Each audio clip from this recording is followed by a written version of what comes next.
Madeline Cartwright, why did you open your book with a reference to a young man by the name of Tyrone? Tyrone kind of spelled what we were trying to do with children. Children who had problems. We wanted to say to them, if you have problems, we know it, and we're here for you. When you get to us, we're going to help you solve those problems. But he had something wrong with him when he came to school one day. What was it? What happened to Tyrone is he lived with a mother who was mentally retarded, grossly mentally retarded. She had the responsibility of 3 children, and they lived with her. She was cooking. When she was pouring grease from a frying pan into a jar, a glass jar, Tyrone was studying the jar. The jar broke, and this grease whirled over his hand and burned his arm. Burned it to the quick, as my mother used to say. And when I came to school, Tyrone was sitting there waiting for me to come, holding his arm, showing that he had had a problem. And as soon as we came in, we looked at it, called the school community coordinator, who was a liaison between the school and the community, paid for by the federal funds. I called her, said, come look at Tyrone's arm. Just like that, she was there. She went and got his mother, and then she took Tyrone and his mother to the hospital. I know that Tyrone was able to get through the night because he knew morning something was going to happen to make it better. Now, where was this? This was in North Philadelphia. My school was in the heart of North Philadelphia, in a poverty-stricken area, in an area where there is much dope infestation, where there was abandoned houses, more often more abandoned houses to a block than occupied houses. And Tyrone lived just around the corner from the school with his mother in an apartment. What years were you at this? What was the name of the school? I went to James G. Blaine School in 1979 as an elementary school teacher. I'm sorry, elementary school principal. And when I walked into the school, I looked at it. It was nice, little happy children, but the place was dirty, filthy, dirty. The bathrooms had such a stench. Many of the children had an odor because many of our youngsters lived in vacant houses where there was no water. There was nobody washing clothes. There was nobody washing them. They were coming to school, maybe 1, 2, 3 to a classroom, but one child who smells in a classroom can set the classroom off. You had youngsters who did not want to sit next to each other. You had teachers who were sitting the kids near the windows, and not to be mean, so they could survive the situation. You take that and you bring in a youngster who's wearing perfume, a teacher who's wearing perfume. That's enough to make learning not go on in the classroom. What's the purpose of the book? Why did you write this? The book is to say to people, here is a situation that we corrected. Not corrected the outside, but we made education happen amidst all of this by saying to youngsters, this school is as good as any school. Here in this building, you're as good as any child.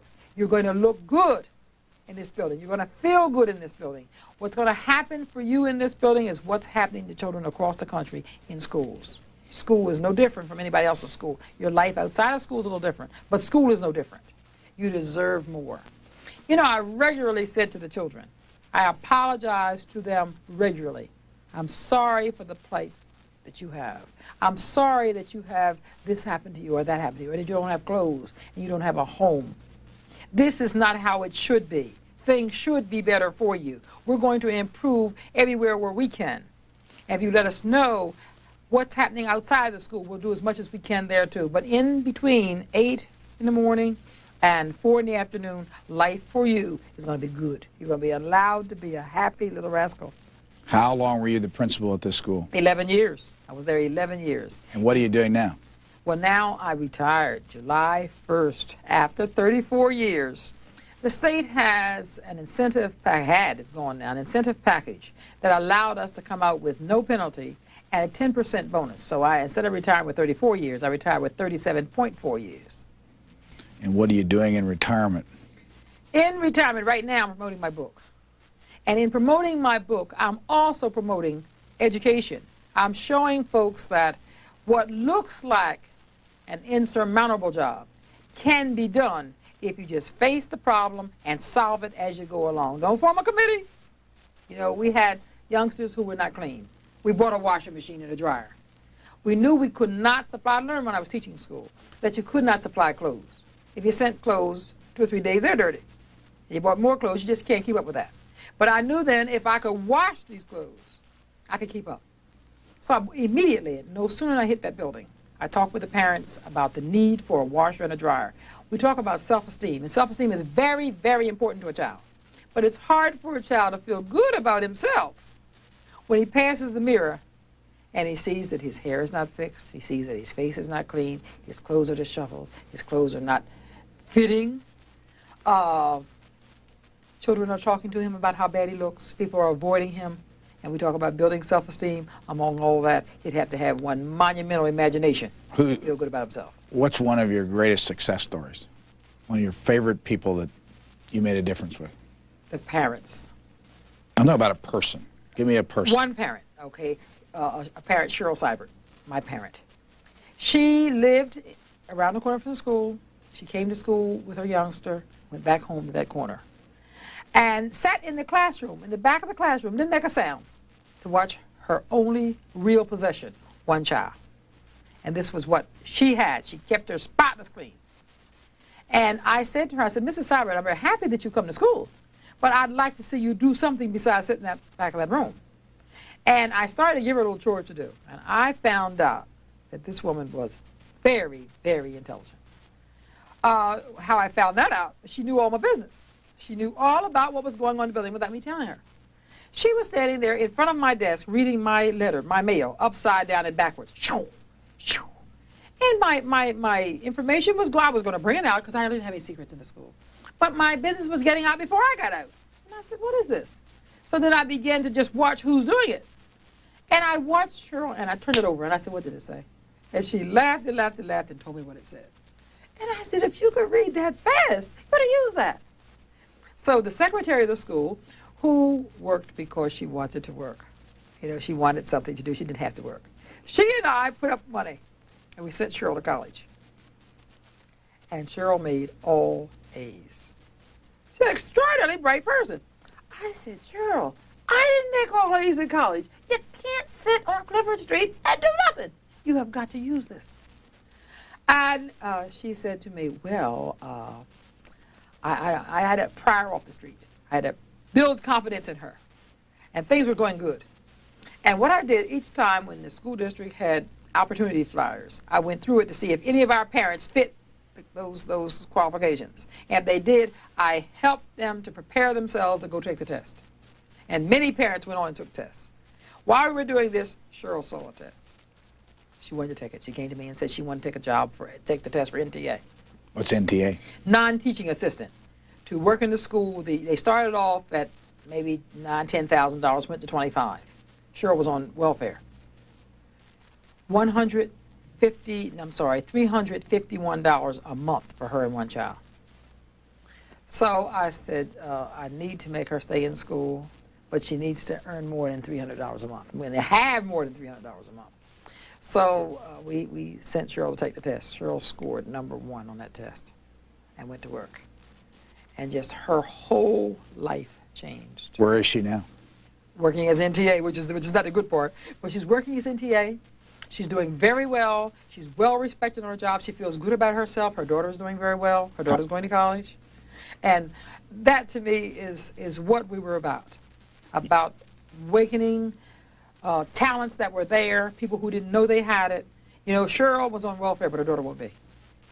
You, when you arrived at Blaine School as the new principal, I think I remember you tangling with an NTA, oh, yeah. a non-teacher assistant. There you are, yes. Is that Mr. Davis? No, that was Mr. I don't know, these names we changed in his book. Oh, okay. But I think his name is in the book though. Mr. Lowe was my NTA.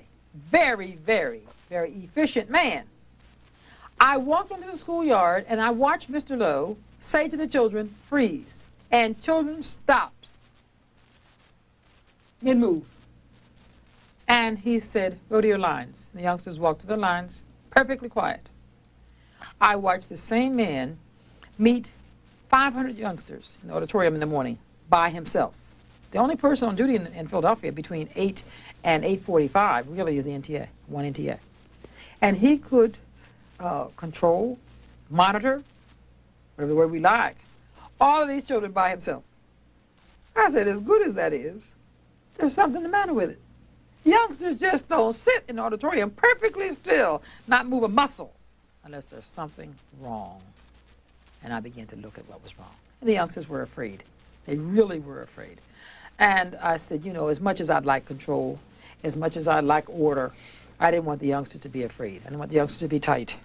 I wanted them to be children and free and feel free to laugh and know that they were safe in that building, that no one was going to do anything to them that was not good for them.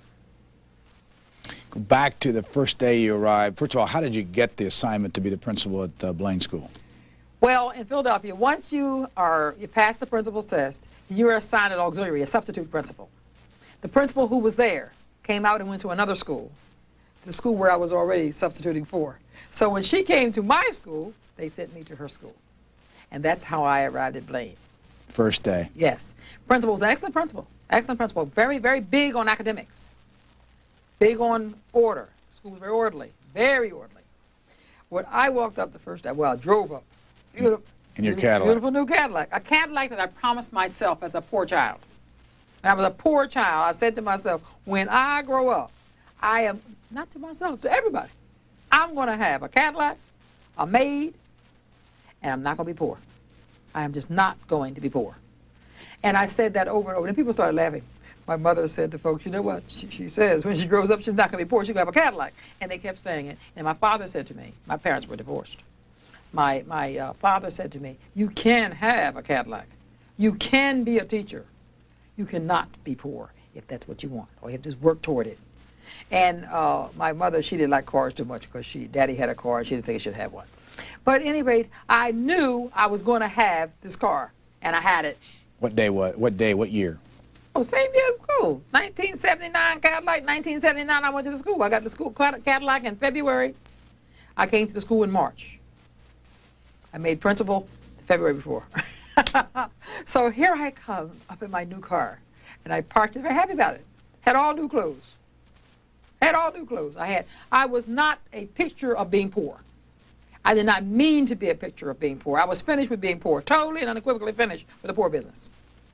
And I came into the school and bounced in, always smile. It's just my makeup. And my school community coordinator, that's a person who's a liaison between the school and the community, hired, paid for by federal funds. She said to me, we had a break-in. I said, break-in? She said, yes, you have to take inventory and call downtown to break in. I said, I just got here. What do I have to do the break-in? I'm calling, my name is going to be attached to a break-in. And I was not the assigned principal. I was the substitute principal. And I wanted to be the principal because this school was exactly what I wanted. It was a school that was 10 years old, really 12 years old. Physically, 10 years Physically. Mm-hmm. Dirty. It had the makings. You didn't have to rebuild it, but you could fix it. How dirty was it? Dirty beyond anything you could think of. The school we had mice all over, mice droppings all over. Nobody was trying to camouflage this. There were roaches all over. The teacher's lounge did not have a faucet. The teacher's lounge stove. Nobody had ever cleaned it, I don't believe.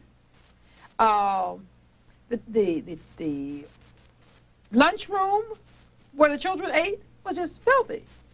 And I looked about, and the bathrooms, that was the one thing that was just, you could not tolerate. By the way, why did you want this?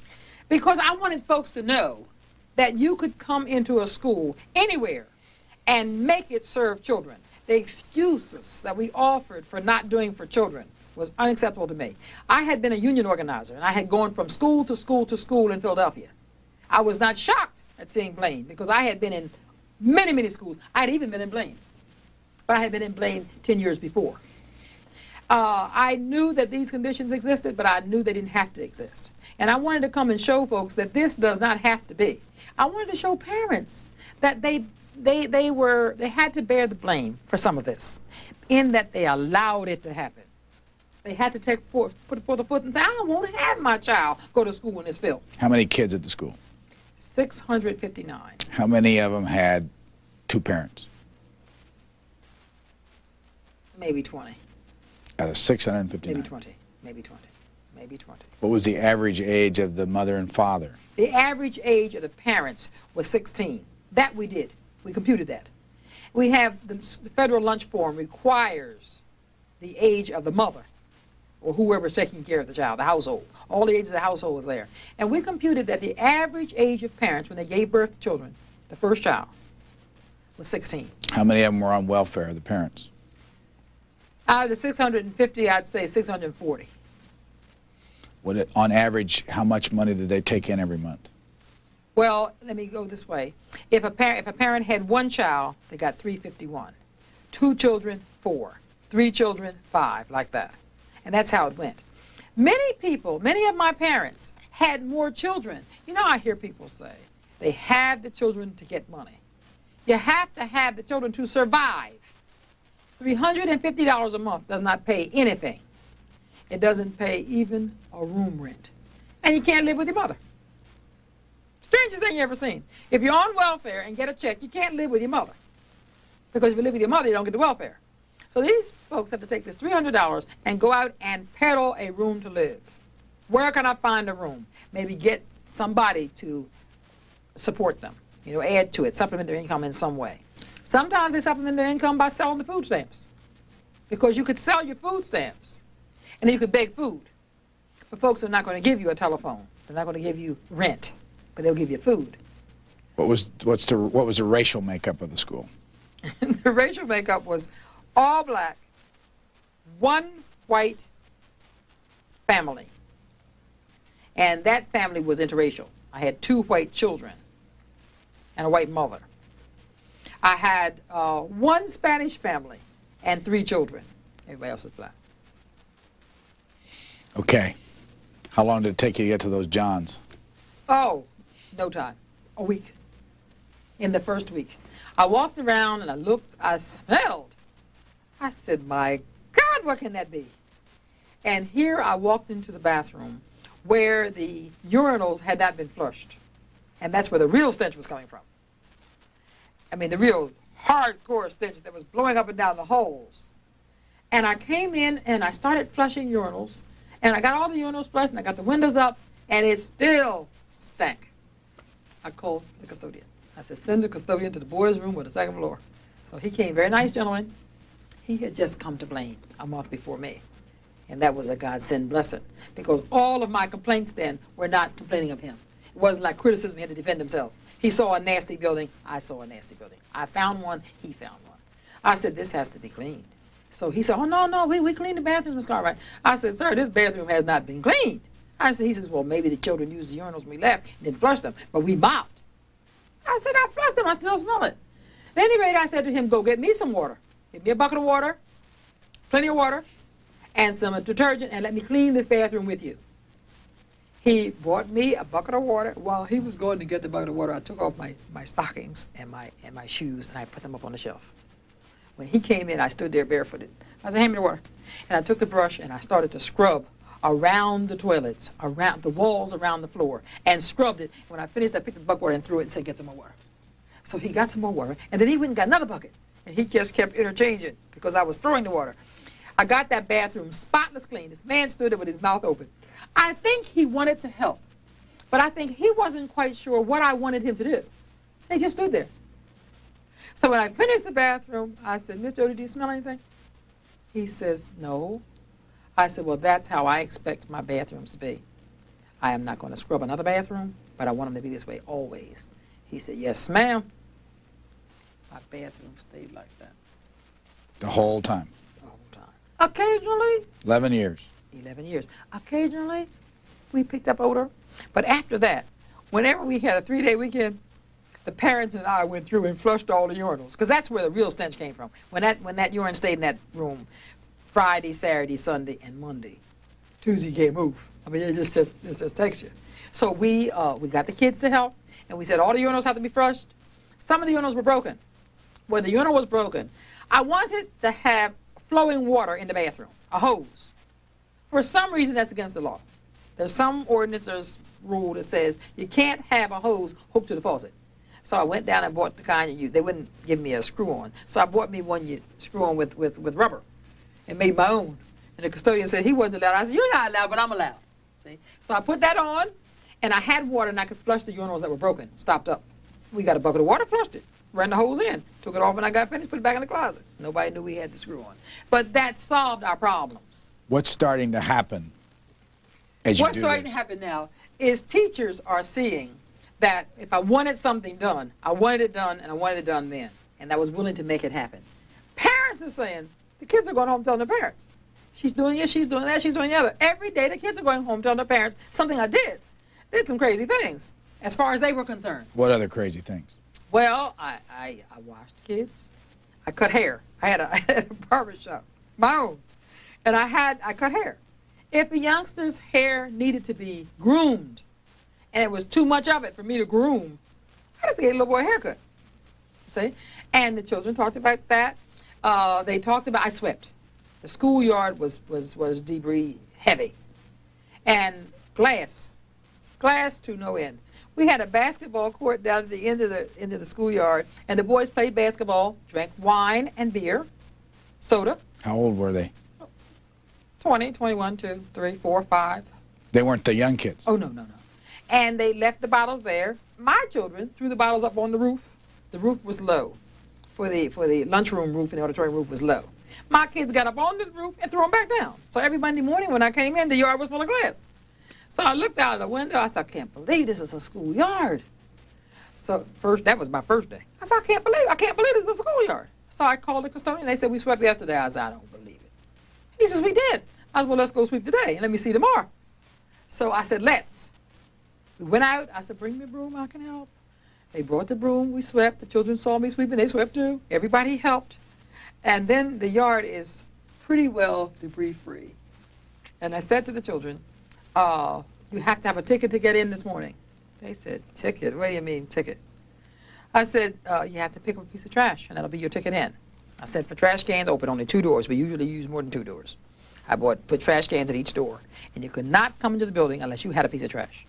Now, we had already swept for an hour, and kids had picked up trash for an hour. There was not that much trash left. So quickly the kids picked up trash, but the latecomers, there was no trash for them. And the kids said to them, you can't come in unless you have a piece of trash. The kids, where am I going to get the trash from? So give me a little piece of yours. So they were tearing up the trash, passing it to each other so they could get in. The yard was spotless clean, and they had helped. Parents. I said to parents, you have to be involved in school. The involvement of parents is what makes the difference in school. You have to come in, you have to help us. I can't do it by myself, kids can't do it by themselves, teachers can't do it by themselves. We have to all help. Parents said, well, like, what do you mean, help? I said, what are you, and they would come in to bring your little small kids to school. And I said, well, what are you going to do when you get back home? Why don't you stay here for an hour? So I had donuts and coffee, and I talked. I always talked. So they started coming, and pretty soon one would bring another, and one would bring another. Pretty soon we had a good little collection of parents.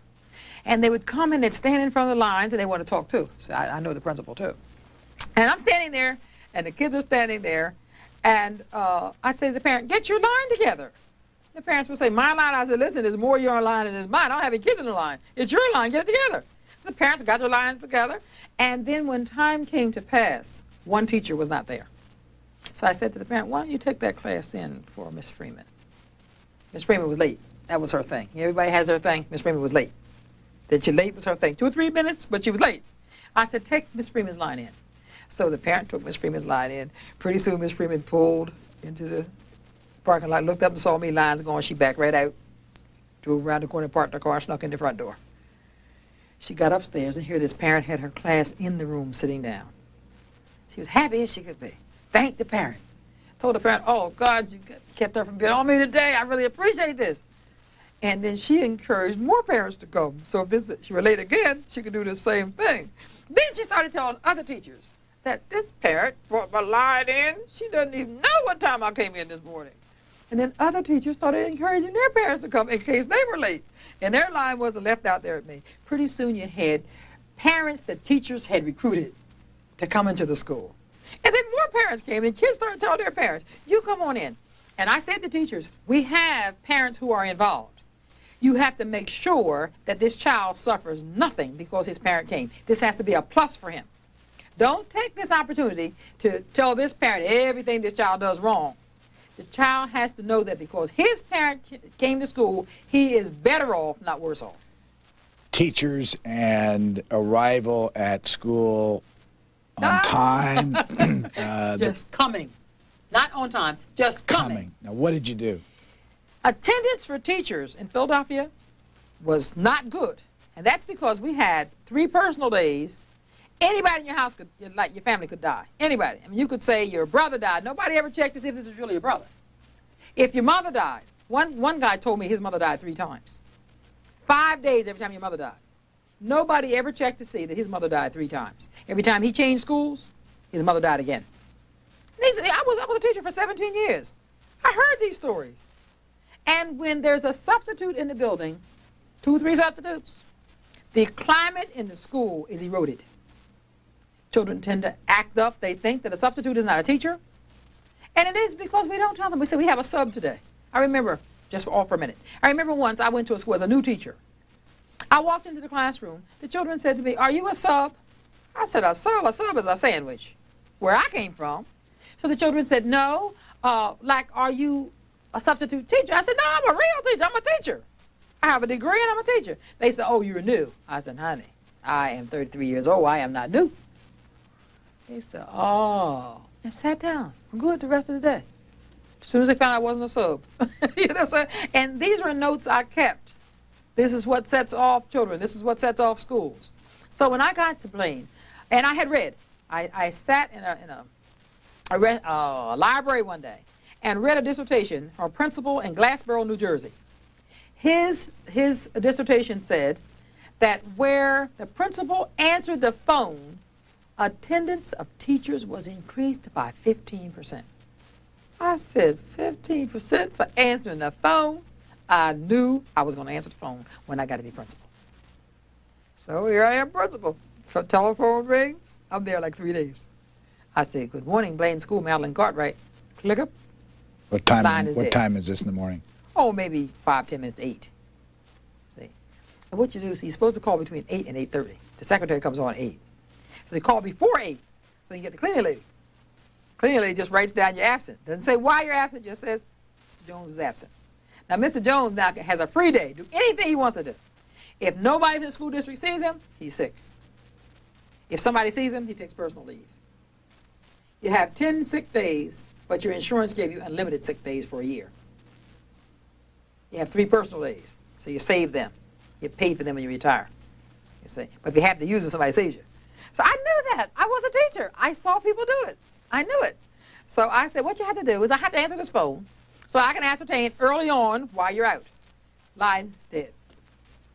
4 or 5 minutes pass again, telephone rings. I said, "Good morning, Blaine School, Madeline Cartwright." Dead. Then it dawns on me, these folks don't want to talk to me at all, not going to talk to me. I said, well, now, they have to talk to me or come to school, one or the other. Next time telephone rang, I said, "Don't hang up. Don't hang up." I said, "This is Madeline Cartwright. I'm going to answer this phone all day. So you just as well come on or talk." Nobody say anything, so I hung up. The word went through the school. She's answering the phone. She's answering the phone. So I had a staff meeting, and I told them the whole story. I said, "I answered the phone?" The whole story. They laughed and laughed and laughed. Now they know that I'm answering the phone. Then they go downtown, they call up, and they say that Madeline Cartwright is intimidating teachers, this is the report downtown, and not allowing them to take off their sick days. Teachers are coming to work sick because they're scared. Downtown meaning? The administration building, central administration.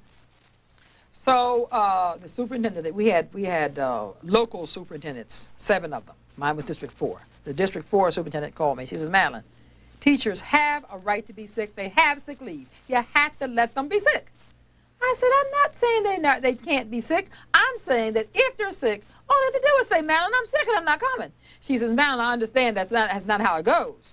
I said, "Yes, it does." I said, I asked the person if they're sick. If they say they're sick, I ask them what they're sick of. I said, "You sick of what?" So I can have some idea how long they're going to be out. She says, "That's not the way I get it." She says, "I'm going to ask you to answer the telephone by 'Good morning, this is Blaine School,' and nothing more." She says, "The school has to be answered in a professional fashion." Now, here these folks have gotten together, and they're going to undo what I know is going to work. Proven by this man's dissertation. Plus, I had perfect attendance the whole time till she called me. Telephone rings. I said, "Good morning, Blaine School, Madeline Cartwright." Teacher says, while she's out, I says, "How long are you going to be out?" They say, "How long?" I write it down. And that lasts a couple of days.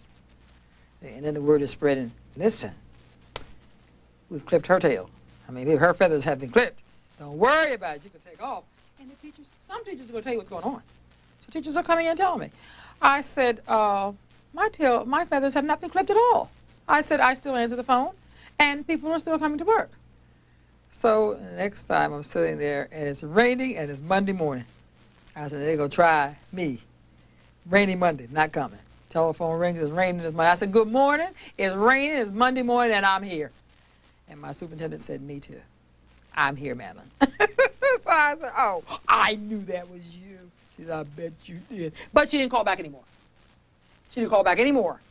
And I continued to say, good morning, this is the Blaine School, this is Madeline Cartwright. What is your problem? Can I help you in some way? I said to teachers, if you had a hard night and you wake up at 6 o'clock or 7 o'clock or whatever time you get up and you're too tired to come to school, just call me and say, Madeline, I'm tired, I need another hour. Take that hour and come at 9 or come at 10. I'd much rather see the regularly appointed teacher at 10 o'clock than see a substitute at 10:30. Why do you think you are made the way you are, and you got up early and went in early and did what you did and all these other things, and the people that you were working with were trying to beat the system?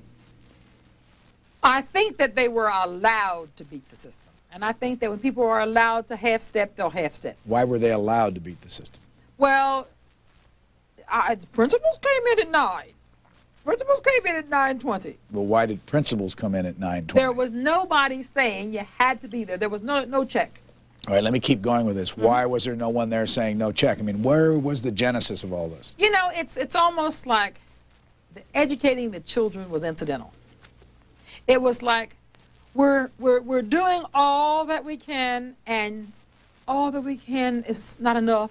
So just keep on doing the best you can. And there was no real accountability for educating children.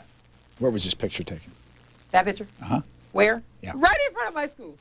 And that was taken just last November, right in front of the school. And whenever I drive into the neighborhood, it's like the Pied Piper, the kids come out. They come out and they come to see me. And we kissed. We kissed and hugged and kissed all the time. Now, you say in your book that you started at that school, you would touch the kids, Oh, yeah. Oh, yeah. Oh, yeah. kiss the kids. Yeah, all that. I found- that doesn't track with what we're hearing today as allowable, is it? Yeah, but you know, a lot of things weren't allowed. I touched children because many children were not being touched. They got up in the morning by themselves. They trampled through the house by themselves. They came to school and they sat down. Nobody was saying, hey there, I like you today, you know. So I touched, I hugged. And I hugged and I kissed them and they kissed me. And we said, I love you, regularly. That was very common in our building. You might, if you walk through Blaine, you would hear I love you, I guess, 500, 600 times a day. We said it to the children, they said it to us, always. If a youngster was not smiling, I would say to him, why are you not smiling? What's the matter? And I'd tickle them or do something to make them smile, and they'd smile. And I say to them that if there's something wrong, you tell me. I said, there are a few problems you can conjure up that I can't make better, and I certainly can make it good between 8 and 4. And they began to tell us, and we began to help them. And that's how it came out. You know, I looked at this business of Michael Jackson's business. I said, listen, if I got money, thousands of children could say she hugged me, she kissed me. I slept in her bed. I brought the kids home. I brought home all my kids. When I had 33 kids, I brought home all my kids. My husband taught school. I brought home all of his. We brought them home 4 at a time. They had dinner with us. They played in the yard or whatever needed to be done, they did it. They had fun. They saw another side of life. They saw that I was real. I was a person just like they were. I made them know that I came from whence they came. I lived in the projects. I had dirty clothes. But I was able to come here and buy this and live in this house. Did you ever get that made? Did you ever get that Oh, yeah, made? didn't I? Yeah. Had that there, had it all. Cadillac made. Yeah. Nice house. Yeah, I had that. How'd Had you it do all that? I married another teacher, too. And he didn't want me to work. So since he didn't want me to work, I mean, I had a full salary. I could pay a full salary, you know what I mean? So I could pay a maid salary and still have some left over. And I did that. You still do it? No. Why not? We don't have a maid anymore. I only have one salary now. See, the maid salary went when Earl left. So we don't have that salary anymore. So we don't have a maid. I have a person comes in and helps me with the cleaning. My daughter is 22. She helps with the cleaning, too. We do a lot for each other. I don't clean. I mean, I still don't clean. Who's Jared? Jared is my grandson. You have not lived. You have grandkids? You have not lived until you have a grand. I sent my daughter to college, my husband and I. My husband and I are very friendly. Not married anymore? Yeah, we're still married. Yeah, we're still. He didn't leave. You said either. friendly. Yeah, I just want yeah, he didn't leave. I left him. So he didn't leave. I should put it right. But anyway, my daughter, we sent my daughter to college. First year of college. She came home pregnant. I said to my husband, I said, listen, she's well, she's healthy. The rascal is well and healthy and beautiful. They didn't charge us any more money. For that same money everybody else got 15 credits, we got 15 credits in the rascal. We got a bonus. Let's pick it up and go on with it.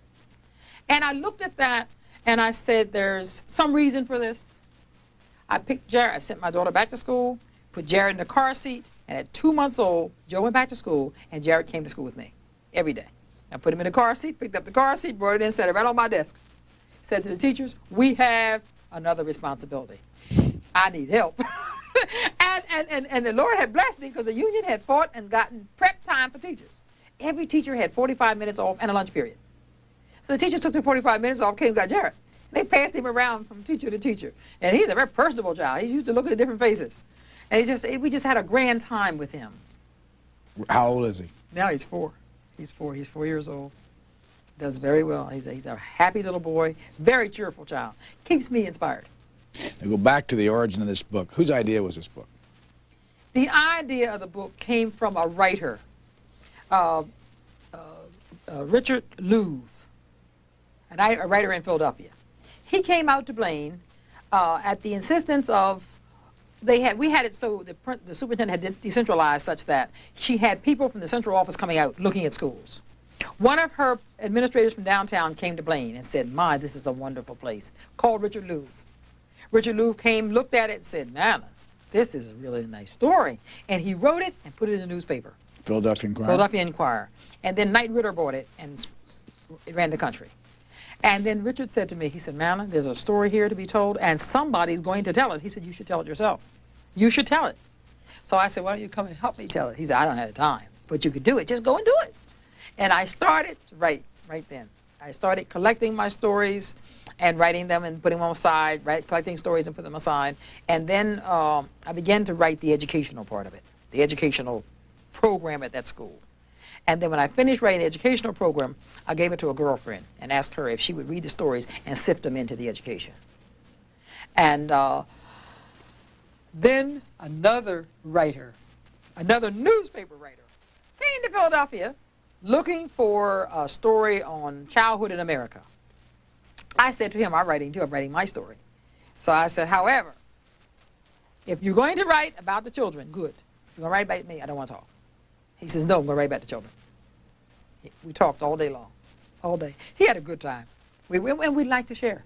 I like to share the successes of the children. The children like to share their stories.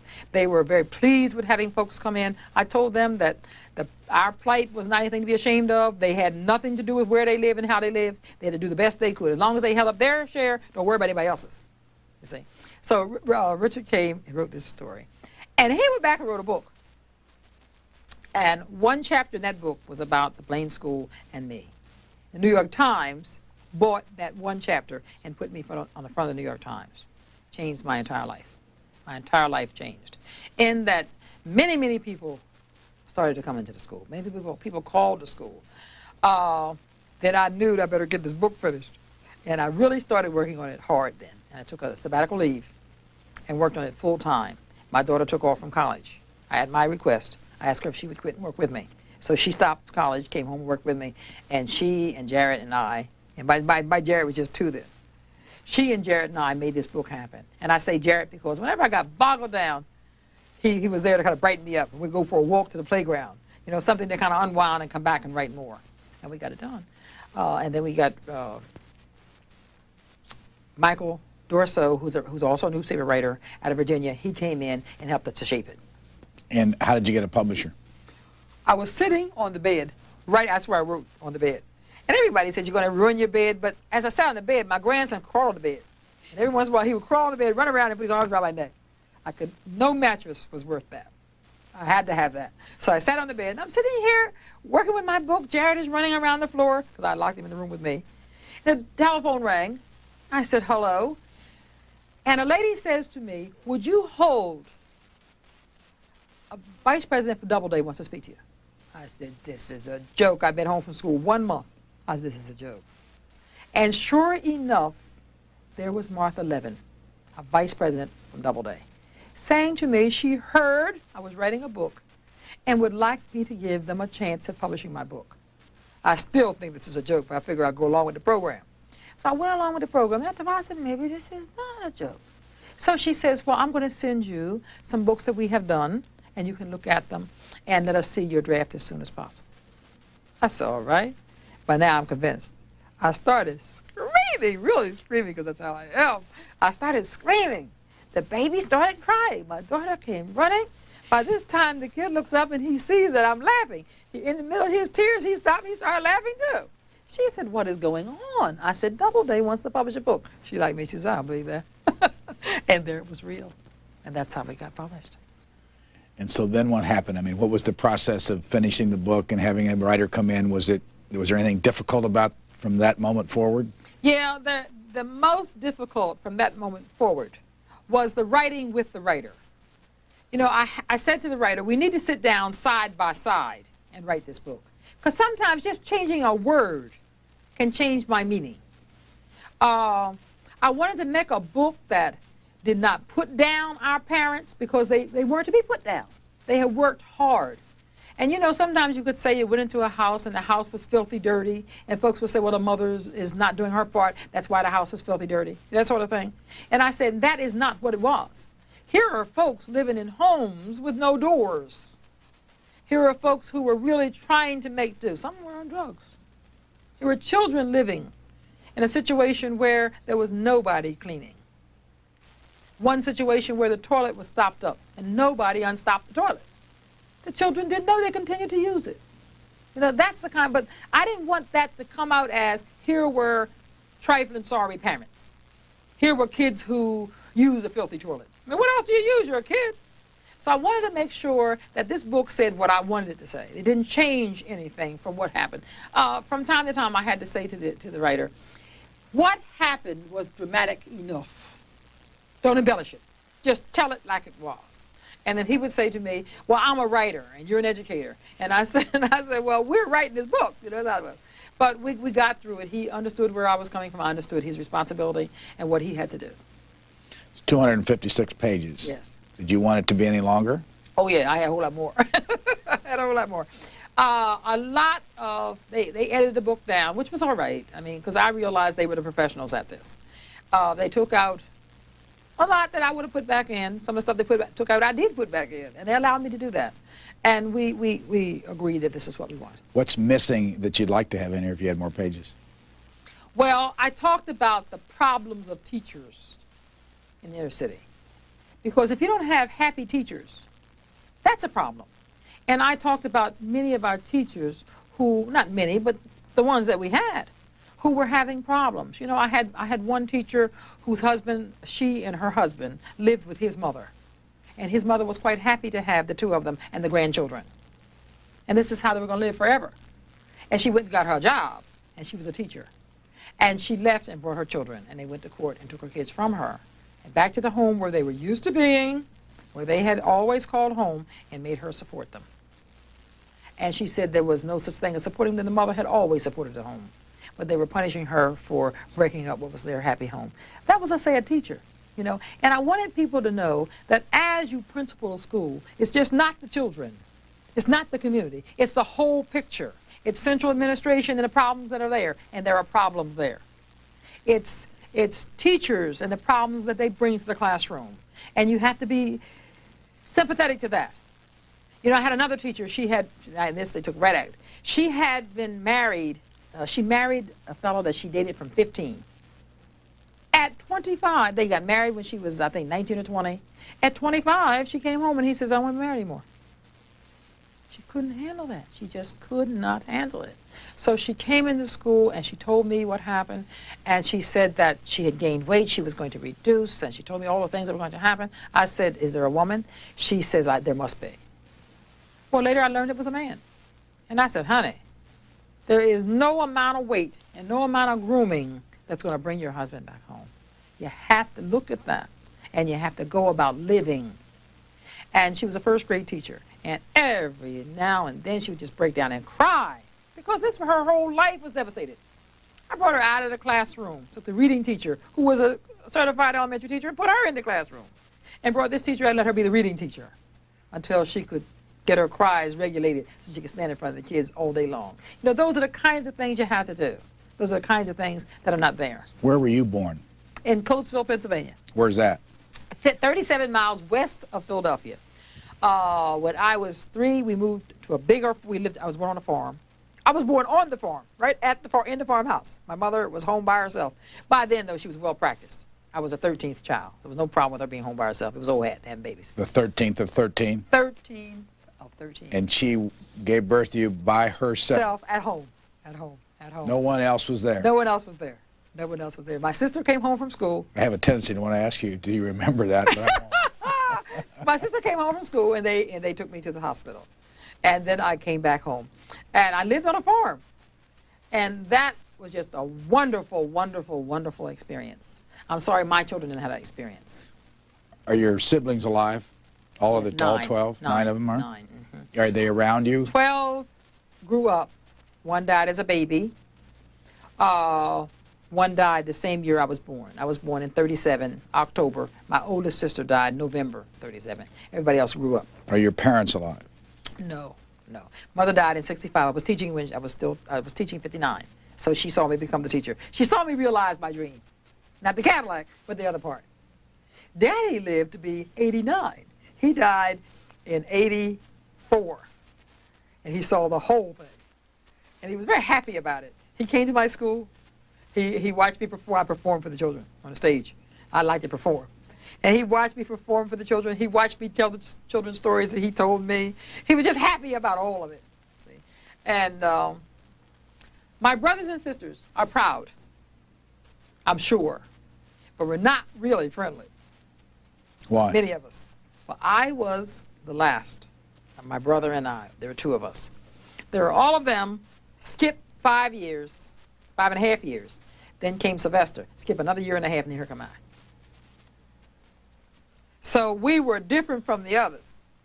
And we didn't have the hardships they had. At 6, they sold the farm. And even on the farm, we were different. Daddy said, however, he should or shouldn't have. He said that Sylvester and I were his insurance policy.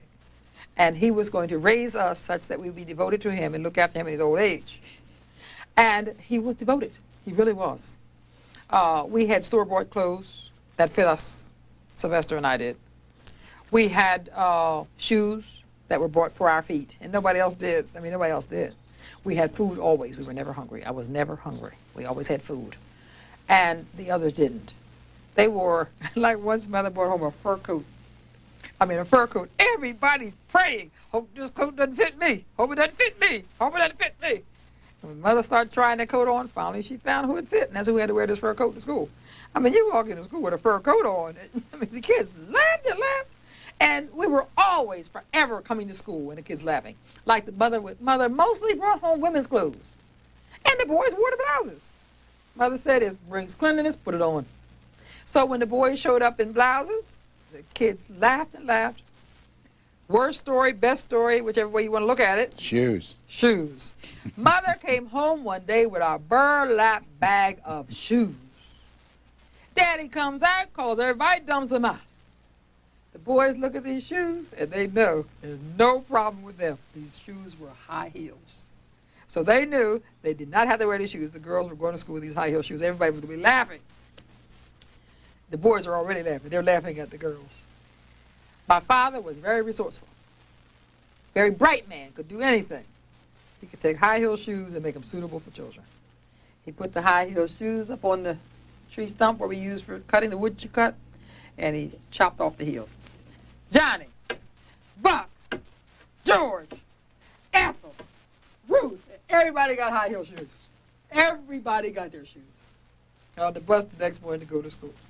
Can you imagine when we got off the bus, one room, school, one room school. When you get off the bus and you got your feet up beneath the bus. I wasn't there because I was a little kid. But you got your feet, I could just see that their feet are beneath the bus. So everybody could see these shoes. But once you get to school, you got to walk. When they started walking in those shoes, and the kids started looking at kids, and I'm sure, wherever they are today, they're telling their kids, their grandkids, about these little burger children in those high-heeled shoes. The teacher came in, and everybody's crying. I mean, they're just laughing and laughing. But our kids, 8 of us in one room. And she looks around and she sees the shoes. And she had never said anything like that either. And she had to give, she was giving the laugh. She went outside and died too. Just laughed and laughed. Most of us look back at those days and laugh about it. But there are some few of them who do not laugh about it. Some of your brothers and sisters. Yeah, they do not laugh about it. And they say to me that you have gone on and you're prosperous because you had such a good start. And may well be, because I certainly had good self-esteem. Where did you go to college? Westchester State Teachers College in Westchester, Pennsylvania. Did your siblings, your brothers and sisters go to college? Yes, all did. of them? Not all of them. I have one who is teaching school. I have one who is a minister who has finished college. I have a brother who finished the University of Pittsburgh. I have another brother who finished, he has a master's degree in nursing. I have one who went to college a couple of years. He's a meat inspector. They all have good jobs. One is a beautician. One is a merchant seaman. They all have good jobs. They all feel good about themselves now. But many of them have not reckoned with the past. And you know, when I think of, we didn't have hot water. I didn't have hot water. And then when my parents divorced, Daddy was not up to taking care of us. You know what I mean? I think he kind of thought it happened before, but there were olders there to help. And it was just Sylvester and me and Daddy, see? And there was nobody between us to help. And I kind of think that he expected we would go on being dressed up cute little kids. And he didn't have to come to the table and comb my hair, you know, and fix me. And so we didn't have, Sylvester and I didn't have the best of everything either. And we learned to do for each other. My father was resourceful. Like he would say, you can make a meal out of anything. You almost can if you know how to do that. But Sylvester and I didn't know how to do that, you see. Like once we complained that Daddy went away and came back 3 days later. And we said, there's no food in the house. Why didn't you come home? And he said, what do you mean there's no food? There's plenty of food.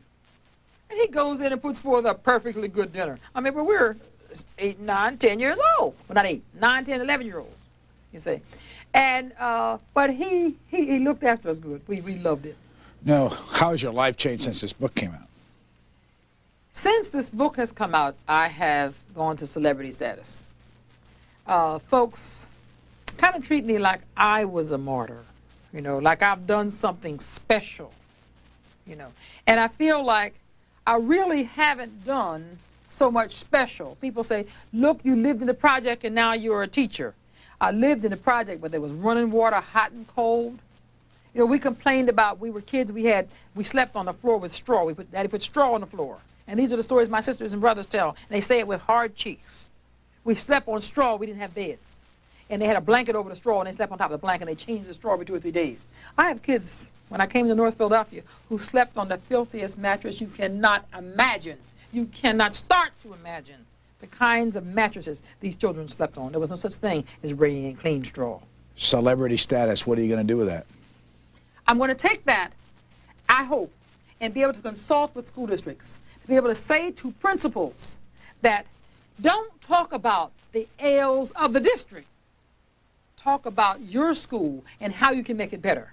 And I can show them what we did to make it better. I know that when you involve parents and teachers and principals and children in your community on one team, all on one side of the table, going in one direction, that education can improve. Is there any one person in your life that inspired you? Yeah, one teacher.